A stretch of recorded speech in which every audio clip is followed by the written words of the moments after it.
Welcome back. Deirdre, I understand you have some news about I do. long ago sniper It, suspect. absolutely. Yes.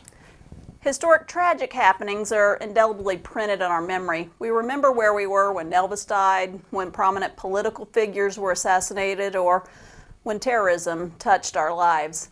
This is especially true when speaking of Lee Boyd Malvo and John Allen Muhammad's attacks, then coined the Beltway Sniper in 2002.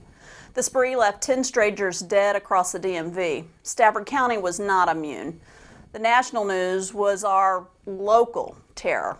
In one attack, I was in protective lockdown with a class of 5th graders at a local elementary school. In another, I narrowly missed being in the proximity of a craft store at Spotsylvania Town Center, where a victim was gunned down.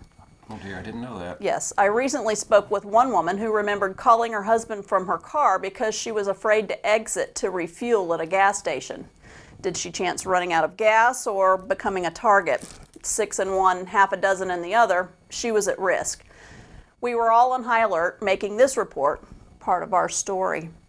In 2002, Lee Boyd Malvo was 17 years old and the younger of the Malvo-Muhammad duo. The elder, John Allen Muhammad, was executed in 2009 for the murder of one of his victims, Dean Harold Myers, in Prince William County.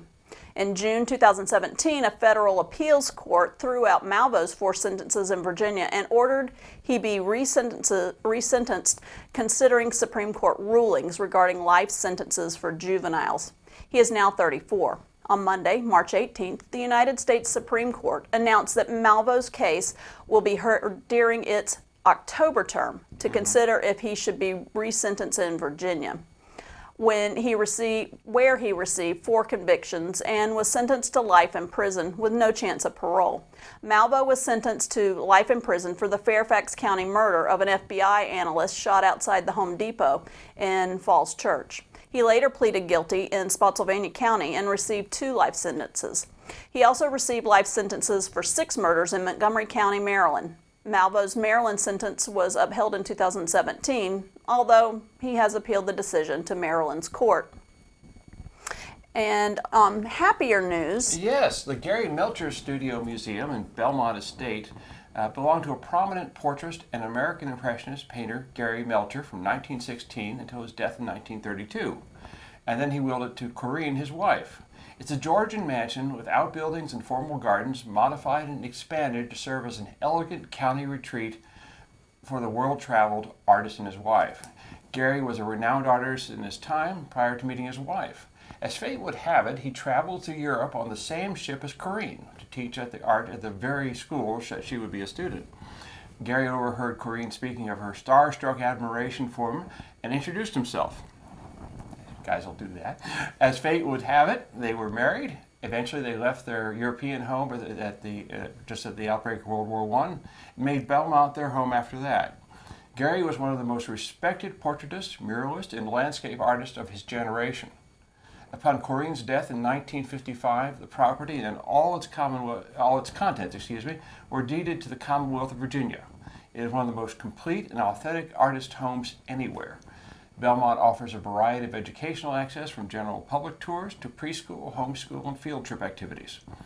The Fredericksburg office of the National Alzheimer's Association partnered with Michelle Crowell-Dolby, Education and Community Director and Communications Manager of the Gary Melcher's home, to present the pilot program, a group of early-stage memory loss and their caretakers. It's called Picturing New Connections, based on Meet Me at MoMA, that's the Metropolitan Museum of Art, a successful art engagement program for Alzheimer's patients funded by the MetLife Foundation that ran from 2007 to 2014 at the Museum of Modern Art in New York. MoMA developed guidelines and principles for developing similar programs at other museums, which Crowell-Dolby used over the years in creating hers. After visits to New York and the Museum of Modern Art and other museum programs, she has now has binders of copious notes and plans. The implementation has the earmarks of good teaching techniques. Paintings are used in correlation with music or manipulatives to elicit the use of sentences like sight, sound, touch, and smell to recall prior knowledge and experience of the participant's past. as well as to create their own works of art. The Memory Care Pilot served as a social event and brought out the personalities, playfulness, and talents of the class members that seemed locked away by dementia. Cvtv News wants to congratulate Michelle Crowley-Dolby and her colleagues. We hope that their successful pilot gives way to an ongoing program for our friends with early stage memory care needs. Now over to Cara COLUCCI with the weather. Cara?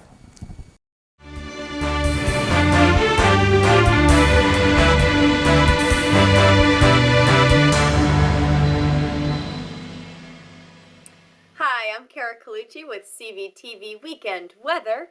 That's right, Fredericksburg, we are looking at a wonderful weekend coming our way. On Friday, we are looking at highs in the mid to upper 50s with a partly cloudy evening sky that will give way to the sun on Saturday. We are looking at a mostly sunny day on Saturday. And we are also looking at highs in the mid to upper 50s again on Saturday. So Saturday looks to be a beautiful day. Those clouds have cleared our sky and we're looking at some decent temperatures in the Fredericksburg area. On Sunday, those clouds kind of roll back in, but that's okay because we are looking at highs in the low 60s once again. So we're going to be maintaining that low 60s, upper 50 temperature all weekend long. Might need a light jacket, but you shouldn't need a raincoat. That is our weekend weather. I'm KERR with Cvtv. Make it a great week.